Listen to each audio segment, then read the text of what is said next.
Hello, Gemini, Sun, Moon, Rising, and Venus signs. Kamusta kayo? Sana po'y nasa mabuti kayong kalagayan. Welcome back po sa Star Tarot. At kung bago kayo rito, welcome din po kayo. Please subscribe, like, share my videos, and leave me a comment kung nakaresonate po kayo. Thank you. So, tingnan natin kung ano mga energies and messages ninyo for the next 48 hours from the time na panood ninyo ito. We have 9 of Swords. We have Devil energy. We have the High Priestess. Ayan. So, Nine of Swords. Anxiety ito. Stress. Ganon. Worry. So, ano ang pinag-aalala ni Gemini sa ngayon? Ano? Gemini, this is negative energy. Okay? So, sana maano kayo, malinawan ang inyong kaisipan sa ngayon na instead of worrying about kung ano man ito, ialay nyo na lang yan sa Panginoon. Ialay ninyo yan sa universe. Kasi, di ba, wala naman ang katotohanan, wala namang naitutulong sa atin ang pag-worry, ang pag-aalala, di ba? Bagkus, it is attracting more negativity sa buhay natin. It's attracting more negative situations. No? Mas marami pa kayong may isip dyan na ipag-worry ninyo if you're going to project that energy. 'Di ba? Kaya, as much as possible, kung nakikita ninyo or na pakiramdam ninyo, hindi ninyo to kaya sumasakit na ulo ninyo, nagkaka-anxiety na kayo, na-stress na kayo, lift it all up to God, no?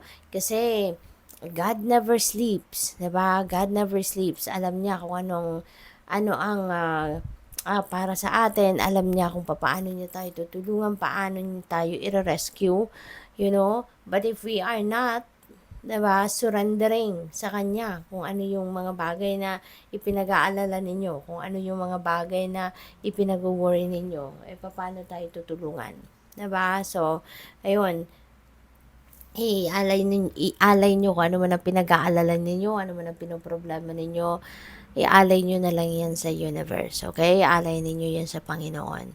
At matutulungan kayo na magkaroon kayo ng clear direction, matutulungan kayo na magkaroon kayo ng linaw sa inyong isipan, tutulungan kayo na magkaroon ng tawag dito, yung kung ano ang dapat ninyong gawin. No, you will be enlightened. Alright? Gemini. Kaya, ayan. So, sana hindi na kayo mag-worry. Sana hindi na kayo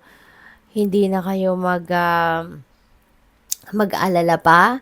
At mas maganda na kung alam na ninyo yung problema, kung ano man yung pinoproblema ninyo, isipin ninyo agad kung ano yung magiging solusyon dito, ano yung pwede ninyong gawin to solve your problem rather than dwelling more on the problem itself. Kasi it will just attract more problems, 'di ba? Kung kayo ay namang problema at iniisip yung problema itself, mas mag-a-attract yan ng mas marami pang problema. Okay? Kaya, mas maganda na i-offer na lang natin yan sa universe, no? At isipin natin kung ano ang gagawin ko para ma-solve ko ang problemang ito. Yung ganon, no? Sa gayon, mas magliliwanag ang isip ninyo, mas mag-iisip kayo ng more positive direction, no? Kisa yung iisipin ninyo yung inyong problema. Okay?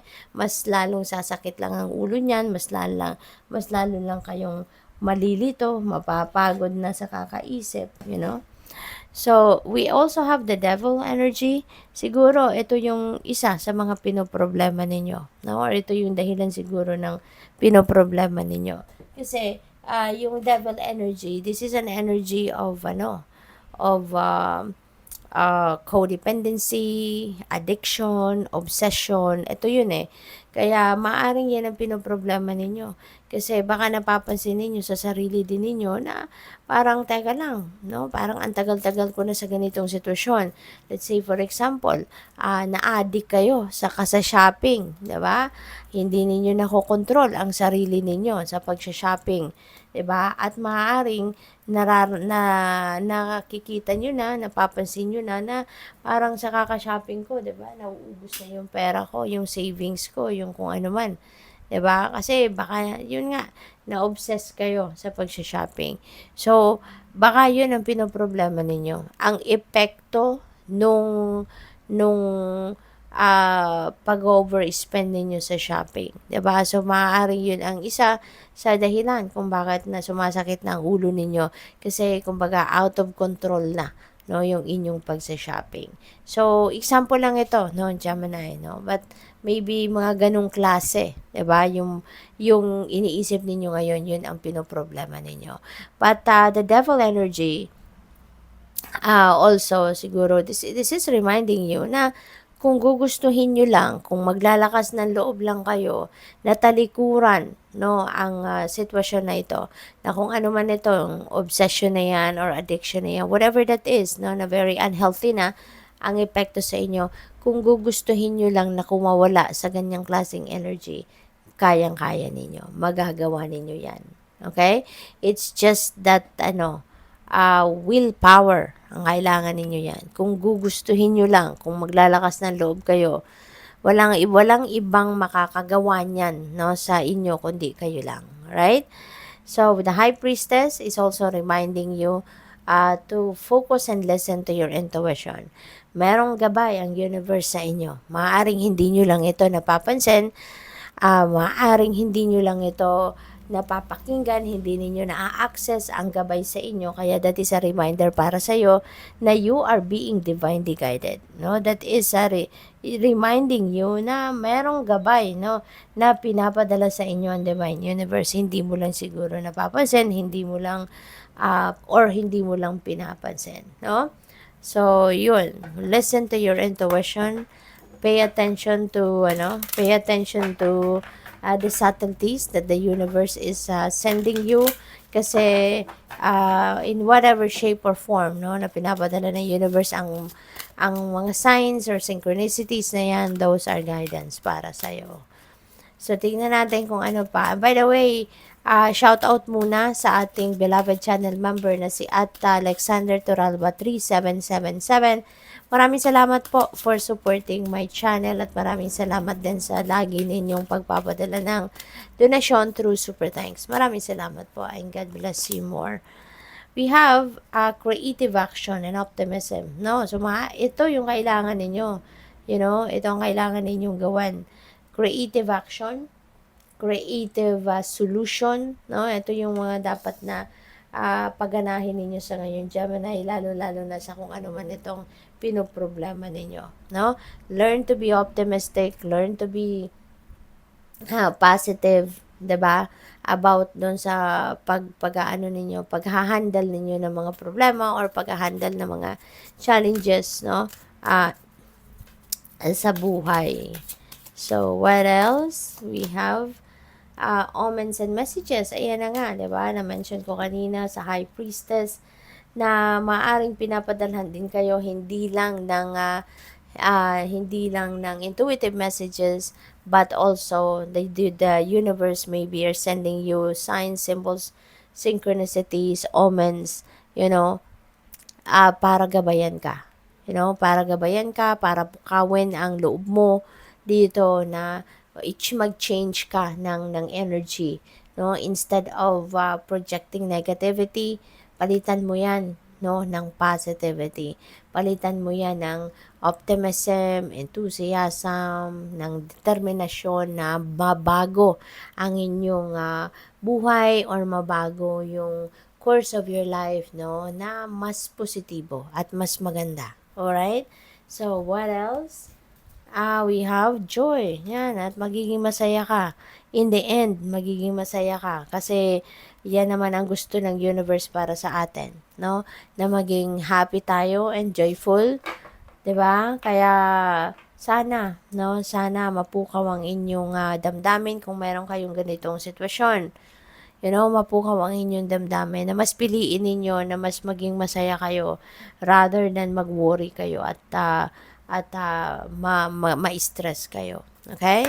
So, tignan natin kung ano pa ang mga mensahe Maraming salamat pala, Gemini, for subscribing to my channel. And if you haven't subscribed yet, subscribe na po kayo. And there is also a join button sa baba ng video if you would like to join the membership. Yung join button lang po ang i-click ninyo. Maraming salamat. So, magiging masaya talaga kayo, no? With the joy, meron tayong happy ending. So, magiging maganda, magiging masaya din ang inyong sitwasyon eventually. Kaya tanggalin na ninyo kung ano man itong worry na yan, ano man yung nagpapa-stress sa'yo. Turn it into something positive, no? Na napakiramdam or na thinking para na maging joyful and happy kayo, and you will have a happy ending. So, pwedeng yung happy ending din ito sa relationship, pwede rin na sa career ninyo or sa pamilya, 'di ba? So, kung ano man ang mga problema na maaaring pinagdadaanan ninyo sa ngayon, 'di ba? Siguro, 'yan talaga ay maiisipan niyo din ang solusyon. Maaaring 'yan ay mas pipiliin ninyo na ma-solve ang mga problemang ito, 'di ba? Rather than padamihin pa ninyo. Kaya ayan, so good luck sa iyo. There could be also a need, no, for a relationship change. Pwedeng relationship dynamics ang kailangan baguhin dito para mas maging masaya, mas maayos, mas maging maganda ang samahan ng bawat isa sa pamilya or sa relasyon. Intuition, reminder talaga para sa inyo. We have High Priestess, meron kang intuition card. So, you know what, Gemini, sana pakinggan ninyo yung bulong ng inyong intuition. Pakinggan ninyo. Ito yung parang ninyo inner voice, yun yung konsensya ninyo, yung ganon, no? Yung pakinggan ninyo ang inyong konsensya, yung ganon. So, that is your intuition. Those are your intuitive messages na kumakatok sa inyo dyan. Okay? Kaya sana pakinggan ninyo yan kasi hindi kayo pinapabayaan ng Panginoon. Hindi kayo pinapabayaan ng Divine Universe. You are being sent intuitive messages, nudges, omens, synchronicities, and those are all to guide you on how you're going to navigate your life. So, siguro lang, hindi ninyo yung pinapansin or hindi ninyo napapansin, but this is, pukaw ito sa inyo. Na it's about time na for you to look into it. Alright? I-access na ninyo kung ano yung mga intuitive messages na yan. So, good luck po. Thank you for watching. Love and light. Namaste.